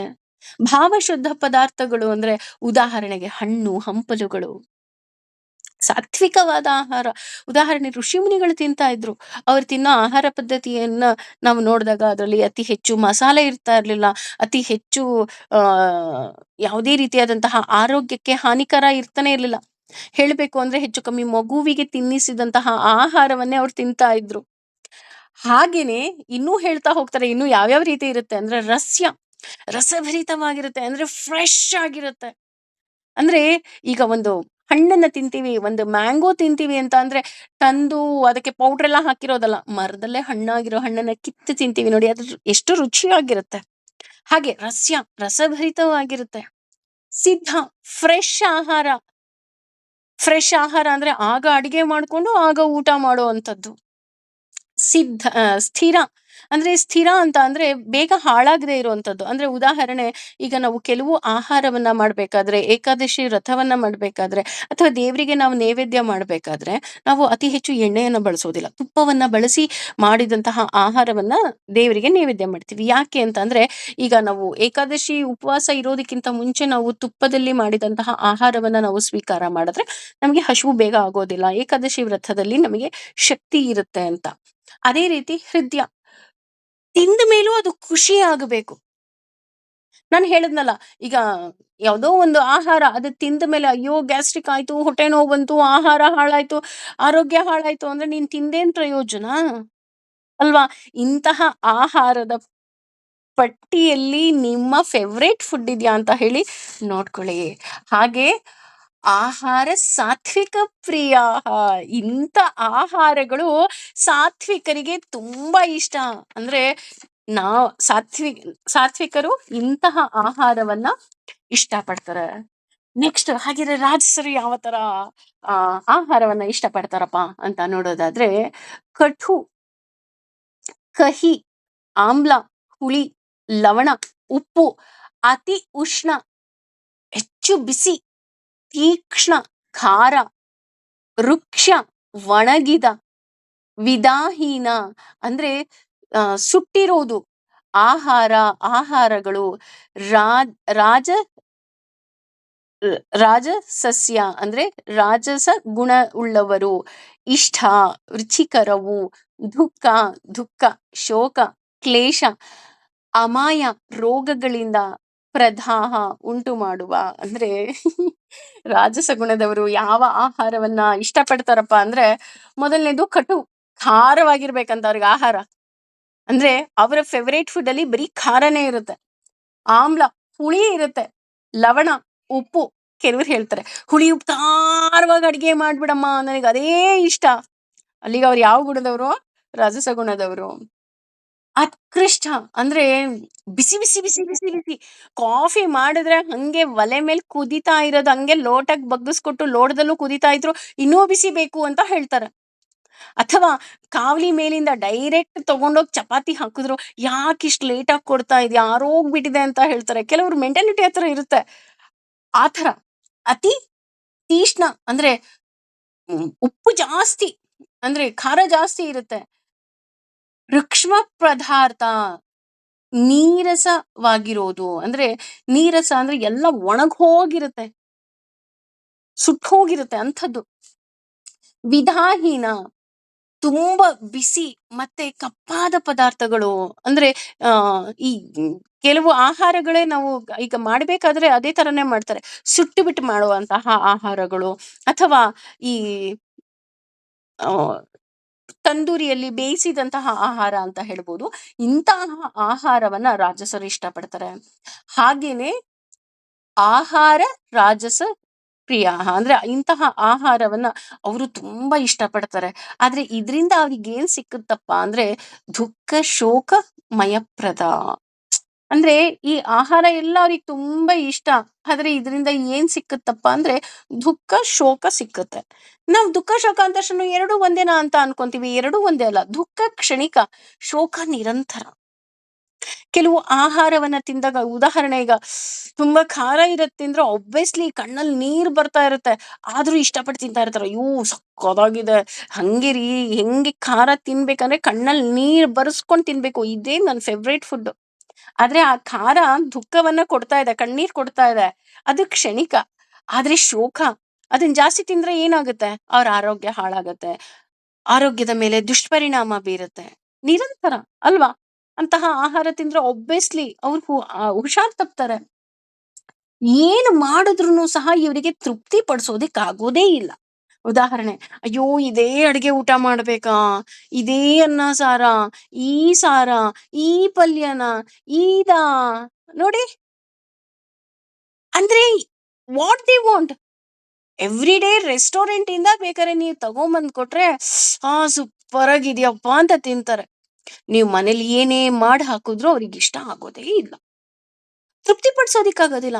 ಇದಕ್ಕೆ ಇನ್ನೊಂಚೂರು ಉಪ್ಪು ಬೇಕಿತ್ತು, ಇದಕ್ಕೆ ಇನ್ನೊಂಚೂರು ಖಾರ ಬೇಕಿತ್ತು, ಇದಕ್ಕೆ ಇನ್ನೊಂಚೂರು ಹುಳಿ ಬೇಕಿತ್ತು, ಇದಿನ್ನೂ ಬಿಸಿ ಇರಬೇಕಿತ್ತು, ಇದಿನ್ನೂ ಸುಡಬೇಕಿತ್ತು, ಇದಿನ್ನೂ ಬೇಯಬೇಕಿತ್ತು. ಸೊ ಇಂತಹವರನ್ನ ತೃಪ್ತಿ ಪಡಿಸೋದಿಕ್ಕೆ ಸಾಧ್ಯವೇ ಇಲ್ಲ. ಇವರು ಕೇವಲ ಏನ್ ಮಾಡ್ತಾರೆ ಅಂದ್ರೆ ನಾಲಿಗೆಗೆ ರುಚಿ. ಎಸ್, ಈ ನಾಲ್ಗೆ ಈಗ ಏನಿದೆ ಸೂಪರ್ ಆಗಿರೋ ಒಂದು ಡಿಶ್ ನ ತಿಂದು ಬಿಡ್ತು ಅಂತ ಯೋಚನೆ ಮಾಡ್ತಾರೆ ವಿನಃ, ಈ ಡಿಶ್ ತಿಂದಿದ್ರಿಂದ, ಈ ಆಹಾರ ತಿಂದಿದ್ರಿಂದ ನನಗೆ ಆರೋಗ್ಯದಲ್ಲಿ ಏನೆಲ್ಲ ಪರಿಣಾಮ ಆಗಬಹುದು, ಅಥವಾ ನನ್ನ ದೇಹದ ಮೇಲೆ ಏನ್ ಪರಿಣಾಮ ಬೀರ್ಬೋದು ಅಂತ ಇವ್ರು ಯೋಚನೆ ಮಾಡೋದೇ ಇಲ್ಲ. ಆದ್ರೆ ಸಾತ್ವಿಕ ಆಹಾರಗಳು ಹಾಗಲ್ಲ. ನಮ್ಮ ನಾಲಿಗೆಗೆ ರುಚಿ ಕೊಡುತ್ತೋ ಕೊಡಲ್ವೋ ಗೊತ್ತಿಲ್ಲ, ಆದ್ರೆ ಅದು ಇಷ್ಟಪಟ್ಟು ತಿನ್ನೋರು ಇದ್ದಾರೆ. ಆದ್ರೆ ಅವರ ಆರೋಗ್ಯದಲ್ಲಿ ಅಂದ್ರೆ ಅವರ ಆಹಾರದಲ್ಲಿ ಆಯಸ್ಸಿದೆ, ಸತ್ವ ಇದೆ, ಬಲ ಇದೆ, ಆರೋಗ್ಯ ಇದೆ, ಸುಖ ಇದೆ, ಪ್ರೀತಿ ಇದೆ. ಆದ್ರೆ ಈ ರಜೋಗುಣದ ಈ ಆಹಾರದಲ್ಲಿ ಇದ್ಯಾವುದೂ ಸಹ ಇಲ್ಲ, ಕೇವಲ ನಾಲ್ಗೆ ರುಚಿ. ಆಬ್ವಿಯಸ್ಲಿ ಅಲ್ವಾ? ಹುಳಿ ಉಪ್ಪು ಖಾರ ಎಲ್ಲ ನೀವು ಜಾಸ್ತಿ ತಿಂತಿದ್ದೀರಾ, ಬಿಸಿ ಜಾಸ್ತಿ ತಿಂತಾ ಇದ್ದೀರಾ, ಮಸಾಲೆಗಳು ಜಾಸ್ತಿ ತಿಂತಾ ಇದ್ದೀರಾ ಅಂದ ತಕ್ಷಣ ಏನಾಗತ್ತೆ? ಆಹಾರ, ಆರೋಗ್ಯ ಒಬ್ಬಿಯಸ್ಲಿ ಅದಕ್ಕೆ ಅಲ್ವಾ ನಮ್ಮ ಹಿರಿಯರು ಎಷ್ಟು ಚೆನ್ನಾಗಿ ಹೇಳ್ತಾರೆ ಅಂದ್ರೆ, ಊಟವಲ್ಲವನಿಗೆ ರೋಗ ಇಲ್ಲ. ಅಂದ್ರೆ ನಿನಗೇನ್ ತಿಂತಿದ್ಯಾ ಅಂತ ನಿನಗ್ ಗೊತ್ತಾ, ಹಾಗಿದ್ರೆ ನಿನಗ್ ರೋಗ ಇಲ್ಲ, ನೀನ್ ಡಾಕ್ಟರ್ ಹತ್ರ ಹೋಗೋ ಅವಶ್ಯಕತೆನೇ ಇಲ್ಲ. ಅಥವಾ ನಾವು ತಿನ್ನುವ ಆಹಾರವೇ ಆರೋಗ್ಯ, ನೀನು ಯಾವ ರೋಗವನ್ನ ಬೇಕಾದ್ರೂ ಗುಣಪಡಿಸ್ಕೋಬಹುದು. ಹೇಗೆ? ಬೈ ಟೇಕಿಂಗ್ ಫುಡ್ ಅಲ್ವಾ? ಈಗ ಉದಾಹರಣೆ ಪಥ್ಯೆಯಲ್ಲಿ ಇರಿ ಅಂದ್ರೆ, ಈಗ ಆಯುರ್ವೇದಿಕ್ ಅಲ್ಲಿ ಪಥ್ಯೆಯಲ್ಲಿ ಇರಿ ಅಂತಾರೆ. ನಾವು ಈಗ ಹೊಸದಾಗಿ ಏನ್ ಹೇಳ್ತೀವಿ? ಐ ಆಮ್ ಇನ್ ಡಯಟ್ ಅಂತ ಹೇಳ್ತೀವಿ ಅಷ್ಟೇ. What is the meaning of diet? ಸಮತೋಲಿತ ಆಹಾರ, ನನ್ನ ದೇಹಕ್ಕೆ ಒಳ್ಳೇದಾಗುವುದು. ನನ್ ಬೇಕಾದ್ರೆ ನೋಡಿ, ಡಯಟ್ ಮಾಡೋರು ಯಾರಾದ್ರು ಪಾನಿಪುರಿ ತಿಂತಾರಾ? ಐಸ್ ಕ್ರೀಮ್ ತಿಂತಾರಾ? ಕೂಲ್ ಡ್ರಿಂಕ್ಸ್ ಕುಡಿತಾರಾ? ಇಲ್ಲ. ಏನ್ ಮಾಡ್ತಾರೆ? ದೇಹಕ್ಕೆ ಒಳ್ಳೇದಾಗಿರೋದೇ ಅದನ್ನೇ ಡಾಕ್ಟರ್ಗಳು ಅಥವಾ ಆಯುರ್ವೇದಿಕ್ ಅವ್ರು ಏನ್ ಹೇಳ್ತಾರೆ? ಪಥ್ಯ ಆಹಾರವನ್ನ ತಿನ್ನಿ ಅಂತ ಹೇಳ್ತಾ ಹೋಗ್ತಾರೆ ಅಷ್ಟೇ. So simple. ಆದ್ರೆ ನಾವು ಬಳಸುವಂತಹ ಪದದ ಶೈಲಿ ಬೇರೆ ಇದೆ. ಈಗ ಉದಾಹರಣೆ, ಬಾಣಂತಿ ಅಂದ ತಕ್ಷಣ ಬಾಣಂತಿಗೆ ಬೇರೆ ರೀತಿಯಾದಂತಹ ಪಥ್ಯ ಇರುತ್ತೆ. ಅಥವಾ ಕೆಲವು ರೋಗಗಳಿಗೆ ನಾವು ಮೆಡಿಸನ್ನ ತಗೋಬೇಕಾರೆ ಅದಕ್ಕೆ ಆಹಾರದ ಪಥ್ಯ ಇರುತ್ತೆ. ಎಣ್ಣೆ ಮುಟ್ಟಬಾರ್ದು, ಅಥವಾ ತುಪ್ಪ ಮುಟ್ಟಬಾರ್ದು, ಸಿಹಿಯನ್ನ ಮುಟ್ಟಬಾರ್ದು, ಹುಳಿಯನ್ನ ಮುಟ್ಟಬಾರ್ದು. ಈ ರೀತಿ ನಾವು ತಿನ್ನುವ ಆಹಾರ. ಈಗ ಉದಾಹರಣೆ ಹಂಗಂದ ತಕ್ಷಣ ಆ ಹಾಗಿದ್ರೆ ಮೆಣಸು ಸಹ ಖಾರ ಇರುತ್ತೆ, ಹಂಗಾರೆ ಇದು ರಾಜಸ ಗುಣದ್ದ ಅಂದ್ರೆ ಇಲ್ಲ, ಅದು ರಾಜಸ ಗುಣದ್ದಲ್ಲ ರೀ, ಅದು ಸಾತ್ವಿಕತೆ. ಹೇಗೆ ಸಾತ್ವಿಕ ಅಂತೀರಾ ಅಂತ ನೋಡೋದಾದ್ರೆ, ನಿಮಗೆ ಬೆಸ್ಟ್ ಎಕ್ಸಾಂಪಲ್ ಹೇಳ್ಬೇಕಂದ್ರೆ, ನಾವು ಚಾತುರ್ಮಾಸ ವ್ರತವನ್ನ ಮಾಡ್ಬೇಕಾದ್ರೆ 1 ತಿಂಗಳು ಅಲ್ಲಿ ನಾವು ಮೆಣಸಿನಕಾಯಿಯನ್ನು ಉಪಯೋಗಿಸೋದಿಲ್ಲ. ಅಲ್ಲಿ ಉಪಯೋಗಿಸೋದೇ ಮೆಣಸನ್ನ. ಪೆಪ್ಪರ್ ಯೂಸ್ ಮಾಡ್ತೀವಿ. ಯಾಕೆ ಅಂದ್ರೆ ಪೆಪ್ಪರ್ ಖಾರವನ್ನ ಕೊಡುತ್ತೆ. ಖಾರವನ್ನ ಕೊಡೋದ್ರ ಜೊತೆಗೆ ನಮ್ಮ ಆರೋಗ್ಯವನ್ನ ಅದು ವೃದ್ಧಿ ಮಾಡುತ್ತೆ, ಜಾಸ್ತಿ ಮಾಡುತ್ತೆ ಆರೋಗ್ಯವನ್ನ, ಅಲ್ವಾ? ಉದಾಹರಣೆ, ಶೀತ ಬಂದಾಗ ನೀವು ಮೆಣಸಿನ ಕಷಾಯವನ್ನ ಕುಡಿದಾಗ, ಮೆಣಸಿನ ಸಾರನ್ನ ಊಟ ಮಾಡಿದಾಗ ನಿಮ್ಮ ಆರೋಗ್ಯ ಚೆನ್ನಾಗಾಗತ್ತೆ. ಹಾಗಾಗಿ ಇಲ್ಲಿ ಖಾರ ಅಂದ ತಕ್ಷಣ ಮೆಣಸು ಹಂಗಾರೆ ರಾಜಸಾಪ, ನಮ್ಮನೆಗೆ ಇನ್ಮೇಲೆ ಪೆಪ್ಪರ್ ತರೋದ್ ಬೇಡ ಅಂತ ಅಲ್ಲ. ಅಥವಾ ಶುಂಠಿ, ಅಯ್ಯೋ ಶುಂಠಿನೂ ಖಾರ ಇದೆ ನಾನು ಇಲ್ಲ. ಇದೆಲ್ಲ ನಮಗೆ ಆರೋಗ್ಯವನ್ನ ಕೊಡುವಂಥದ್ದು, ಇದೆಲ್ಲ ಸಾತ್ವಿಕನೇ. ಹಾಗಾಗಿ ಮೇಲೆ ಹೇಳಿದಂತಹ ಖಾರ, ಹುಳಿ, ಉಪ್ಪಿಗೂ ಅಥವಾ ಮೆಣಸು, ಶುಂಠಿ ಇದಕ್ಕೂ ತುಂಬಾ ಡಿಫ್ರೆನ್ಸ್ ಇದೆ. ಹಾಗಾಗಿ ನಾವು ಇಷ್ಟಪಡುವ ಆಹಾರ ಯಾವಲ್ಲಿ ಪಟ್ಟಿಯಲ್ಲಿ ಬರುತ್ತೆ ಅಂತ ಹೇಳಿ ನಾವೇ ಲೆಕ್ಕ ಹಾಕೋಬೇಕಾಗತ್ತೆ. ಇನ್ನು ತಾಮಸ ಗುಣದವ್ರು ಯಾವ ರೀತಿಯ ಆಹಾರವನ್ನ ಇಷ್ಟಪಡ್ತಾರೆ ಅಂತ ನೋಡೋದಾದ್ರೆ, ಯಾತಯಾನಂ. ಯಾನ ಅಂತ ಅಂದ್ರೆ 3 ಗಂಟೆ ಅಂತ. ಅಂದ್ರೆ ಹಳೆಯ ಆಹಾರ 3 ಗಂಟೆ ಬಿಟ್ಟು ತಿನ್ನುವಂತಹ ಆಹಾರ ಯಾತಯಾನಂ ಅಂದ್ರೆ. ಗತರಸಂ, ರುಚಿ ಕಳೆದುಕೊಂಡ, ಪೂತಿ ಅಂದ್ರೆ ದುರ್ವಾಸನೆಯುಳ್ಳ, ಪರ್ಯಪೀತಂ ಅಂದ್ರೆ ಹಳಸಿದ, ಚ ಕೂಡ, ಯತ್ ಯಾವುದು, ಉಚ್ಛಿಷ್ಟಂ ಬೇರೆಯವರು ತಿಂದು ಉಳಿದ, ಅಪಿ ಕೂಡ, ಚ ಮತ್ತು, ಅಮೇಧ್ಯ ಸ್ಪರ್ಶ ಯೋಗ್ಯವಲ್ಲದ, ಭೋಜನವು ತಾಮಸ ಗುಣ ಉಳ್ಳವನಿಗೆ ಪ್ರಿಯವು. ಈ ರಾಜಸ ಗುಣದ ಆಹಾರನಾದ್ರೂ ಸ್ವಲ್ಪ ಪರವಾಗಿಲ್ಲಪ್ಪ, ಹುಳಿ, ಉಪ್ಪು, ಖಾರ ಇದಾದ್ರೂ ಇದೆ.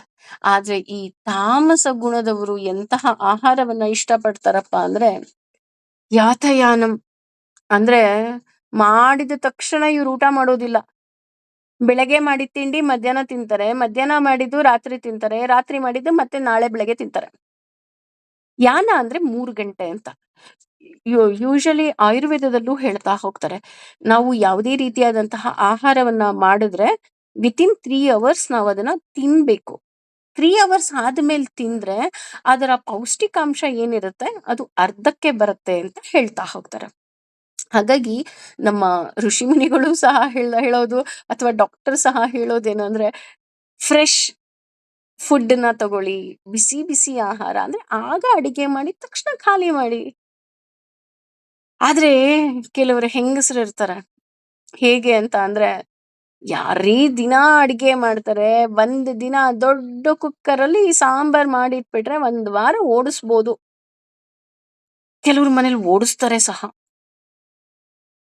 ಅಲ್ವಾ? ಕೇಳಿದ್ರೆ ಯಾರು ದಿನ ಅಡಿಗೆ ಮಾಡ್ತಾರೆ, ತಿನ್ಲಿ ಅದನ್ನೇ. ನೋ, ಅಂದ್ರೆ ಅದು ತಾಮಸ ಆಹಾರ ಆಗತ್ತೆ, ತಿನ್ಬಾರ್ದು. ಗತರಸಂ, ರುಚಿ ಹೋದ್ಮೇಲೆ ತಿನ್ನೋದು. ರುಚಿ ಹೋದ್ಮೇಲೆ ತಿನ್ನೋದು ಅಂದ್ರೆ ಹೆಚ್ಚು ಕಮ್ಮಿ ಅದರ ವರ್ಜಿನಾಲಿಟಿ ಏನಿರುತ್ತೆ ಅದು ಹೋದ್ಮೇಲೆ. ಉದಾಹರಣೆ, ಮಾಂಸ ಅಂದ್ರೆ ಅದನ್ನ ಇನ್ನೆಲ್ಲೋ ಸತ್ತ ಮೀನನ್ನ ಅಥವಾ ಇನ್ನೆಲ್ಲೋ ಸಾಯಿಸಿದ ಪ್ರಾಣಿಯನ್ನ ಇನ್ನೆಲ್ಲೋ ತಂದು ಫ್ರಿಜ್ಜಲ್ಲಿ ಇಟ್ಟು ಮತ್ತೆ ತಂದು ಬೇಯಿಸಿ ಮಾಡಿ ಪೂತಿ ಕೆಟ್ಟ ವಾಸನೆ. ಕೆಟ್ಟ ವಾಸನೆ ಅಂದ್ರೆ ನಮ್ಮೆಲ್ಲರಿಗೂ ಗೊತ್ತು. ಮದ್ಯ ಅಲ್ವಾ? ಅದು ಅಷ್ಟೇ. ಗತರಸಮ್ಮೆ. ಅದರ ಒರಿಜಿನಾಲಿಟಿನ ದ್ರಾಕ್ಷಿ ತಿಂದ್ರಪ್ಪ, ದ್ರಾಕ್ಷಿ ಒಳ್ಳೇದು ಅಂದ್ರೆ ದ್ರಾಕ್ಷಿ ತಿನ್ನಲ್ಲ.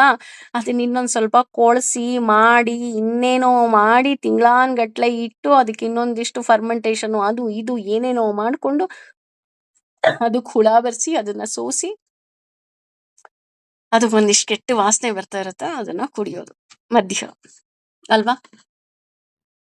ಪರ್ಯುಷಿತಂ ಇಟ್ಟು ತಿನ್ನೋದು ಅಂದ್ರೆ ಇವಾಗ ನಾನು ಅದನ್ನೇ ಹೇಳದ್ನಲ್ಲ, ಅಂಗ್ಳ ಪೆಟ್ಟಿಗೆ ಎಲ್ರ ಮನೆಯಲ್ಲೂ ಇದೆ ಅಲ್ವಾ? ಕೆಲವರು ಅನಿವಾರ್ಯ. I agree. ಪಾಪ ಕೆಲ್ಸಕ್ಕೆ ಹೋಗ್ತಾರೆ, ಏನೂ ಮಾಡೋದಿಕ್ಕಾಗೋದಿಲ್ಲ. ಕೆಲವ್ರ ಮನೇಲಿ ನೋಡಿದೀನಿ ನಾನು ಸಹ. ಅವ್ರ ಕೆಲ್ಸ ಏನು ಅಂದ್ರೆ ಶನಿವಾರ ಭಾನುವಾರ ಅಡಿಗೆ ಮಾಡ್ಬಿಡೋದು. ಒಂದ್ 4 ತರ ಪಲ್ಯ, ಒಂದೆರಡು ತರ ಸಾರು, ಒಂದ್ ತರ ಹುಳಿ ಎಲ್ಲ ಮಾಡ್ಬಿಟ್ಟು ಫ್ರಿಜ್ಜಲ್ಲಿ ಇಟ್ಬಿಡೋದು. ಯಾವಾಗ ಬೇಕೋ ಅವಾಗ ತಗೊಂಡು ತಿನ್ನೋದು. ತಂಗ್ಳಾಗೋದು. ಇದನ್ನ ತಿನ್ನಬಾರದು. ಯಾಕೆ ಅಂತ ಅಂದ್ರೆ ಅದು ತಾಮಸ ಗುಣವನ್ನ ಹೊಂದತ್ತೆ. ಇಂಥ ಆಹಾರವನ್ನೇ ನಾವು ಮಕ್ಕಳಿಗೂ ಕೊಟ್ಟಾಗ ಮಕ್ಕಳು ಸಹ ಅಂತಹ ಗುಣದವರೇ ಆಗ್ತಾ ಹೋಗ್ತಾರೆ. ಆಮೇಲೆ ಪಾಪ ನಾವು ಬೈಯೋದು, ಅಯ್ಯೋ ನನ್ ಮಗ ಹೇಳಿದ್ ಮಾತು ಕೇಳಲ್ಲಪ್ಪ.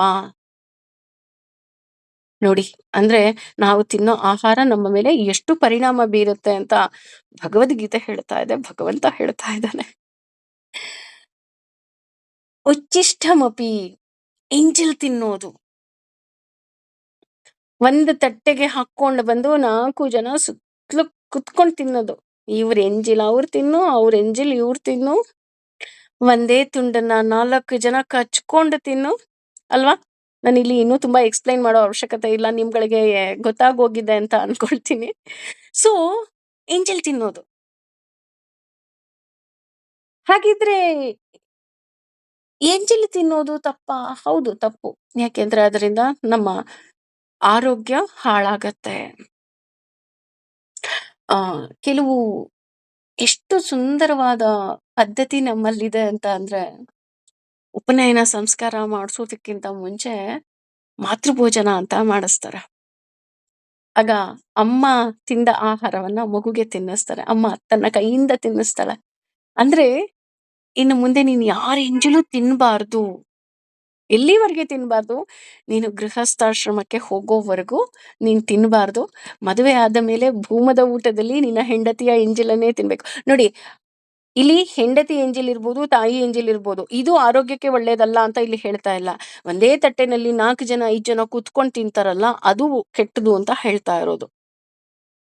ಅಂದ್ರೆ ಇಲ್ಲಿ ನಮ್ಗದು ನಮ್ಮ ನಡವಳಿಕೆಯನ್ನ ನಾವು ಮಕ್ಕಳಿಗೆ ಹೇಗ್ ತುಂಬ್ತೀವಿ ಅನ್ನೋದಕ್ಕೆ, ವಧುವಿಗೆ ಮೊದಲು ತಾಯಿಯ ಭೋಜನವನ್ನ ಮಾತೃ ಭೋಜನ ಮಾಡಿಸಿದ್ಮೇಲೆ ಹೇಳ್ತೀವಿ, ಇಲ್ಲ ನೀನ್ ಮತ್ತೆ ಇನ್ಯಾರ ಎಂಜಿಲು ತಿನ್ಬಾರ್ದಪ್ಪ.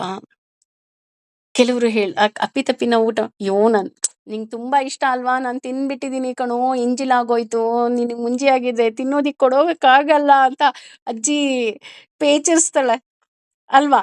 ಅಂದ್ರೆ ನಮಗೆ ಹೇಗಿರ್ಬೇಕು ಅನ್ನೋದು ನಮ್ಮ ಈ 18 ಸಂಸ್ಕಾರಗಳು ಅಂತ ಏನ್ ಹೇಳ್ತೀವಿ, ಆ 18 ಸಂಸ್ಕಾರದಲ್ಲೇ ಇದೆ. ನಮ್ಮ ಶಾಸ್ತ್ರದಲ್ಲಿ ಇದೆ. ಅದನ್ನೇ ಇಲ್ಲಿ ಹೇಳ್ತಾ ಇರೋದು. ನೀನ್ ತಾಮಸ ಗುಣ, ಒಂದೇ ತಟ್ಟೆನಲ್ಲಿ ಕೂತ್ಕೊಂಡು 8 ಜನ 10 ಜನ ತಿಂತಿದ್ದೀರಾ ಅಂತ ಅಂದ್ರೆ ಅದು ತಾಮಸ ಗುಣ. ಹಾಗೇನೆ ಅಮೇಧ್ಯ, ಮೈಲಿಗೆ ಪದಾರ್ಥಗಳು, ಗಲೀಜು ಪದಾರ್ಥಗಳು, ಕೊಳಕು ಪದಾರ್ಥಗಳು, ತರಕಾರಿ ತೊಳಿದೆ ಅಡಿಗೆ ಮಾಡೋದು, ಅಡಿಗೆ ಸಾಮಾನುಗಳನ್ನ ತೊಳಿದೆ ಅಡಿಗೆ ಮಾಡೋದು, ಅಥವಾ ಮೈಲಿಗೆಯ ಮನೆಯಲ್ಲಿ ಊಟ ಮಾಡೋದು. ಅಂದ್ರೆ ಇಂತಹ ಆಹಾರವನ್ನ ಇಷ್ಟಪಟ್ಟು ನೀನ್ ತಿಂತಾ ಇದೀಯಾ ಅಂತ ಅಂದ್ರೆ ನಿನಗೆ ತಾಮಸ ಗುಣ ಇದೆ ಅಂತ ಇಲ್ಲಿ ಭಗವಂತ ಎಳೆ ಎಳೆಯಾಗಿ ಹೇಳ್ತಾ ಹೋಗ್ತಾನೆ.